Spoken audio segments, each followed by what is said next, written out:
Ikaw palang hanap ko. O, pati sa tenga. So, kamusta na?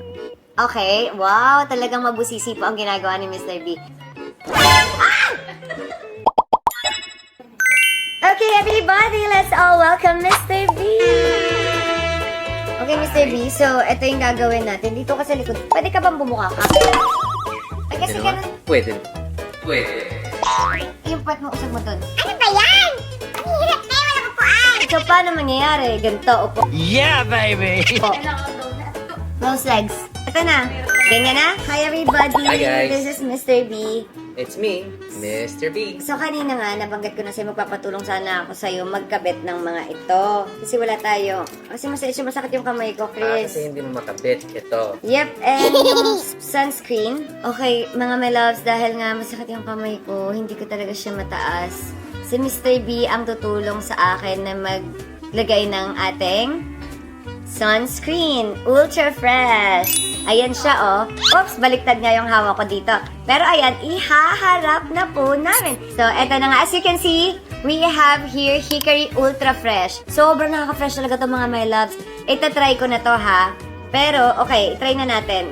Para malaman po natin kung ano po ang magiging itsura ng merong Ultra Fresh Sunscreen sa may kanan natin. At titingnan natin ang wala pa. Okay, ngayon ipapahid na po natin. Dahan-dahan lang, very light. Ayan. O, diba? O, ha? Teka lang, ha? Diba, ang dali-dali lang yan. At syempre, wag niyong kakalimutan, pwede rin po natin to ilagay sa ating neck. O, diba?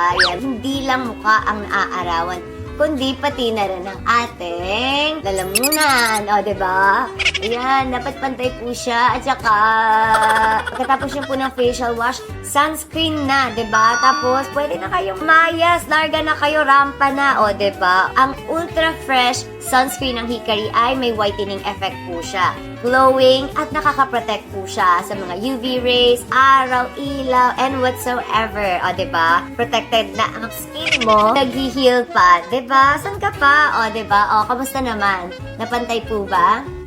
O, pati sa tenga, kasi syempre naman, naiinitan din yung tenga natin, di ba mga my loves? Mr. B, palagay naman sa noo kasi dapat pantay. Ayan, parang minamassage lang po yan mga my loves. Kapag umalis ako, syempre sunscreen, tapos kailangan ko lang ng cheek tint. So, andito po ang aking lip and cheek. Ito po. Yan. Lagyan niyo po ako ng blush on. Ganyan mo lang yung daliri mo.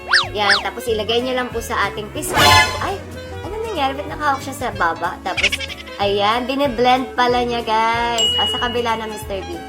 So, kamusta na? Okay, wow, talagang mabusisi po ang ginagawa ni Mr. B. Ayan, ilagay na po natin ang ating lipstick. Anyari. Okay ba mga melas? Ang galing, diba?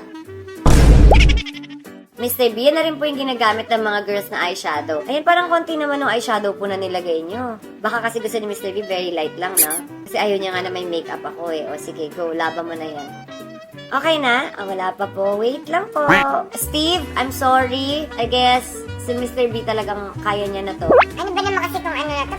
Para may payakap? Yan, pakikabit na lang po. Okay, saan nga ba to galing Mr. B? Binigay mo to eh. Bawal siya magsalita. Ayan, binigay sa akin ni Mr. B. Thank you so much. Customized necklace. Time for the reveal. Let me check. Can you see? Okay. Ikaw palang hanap ko. Ang nais ko. Perfect? Hinihintay ng puso ko.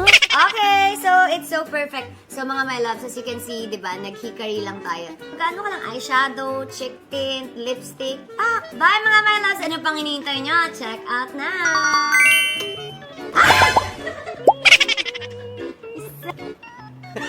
Okay.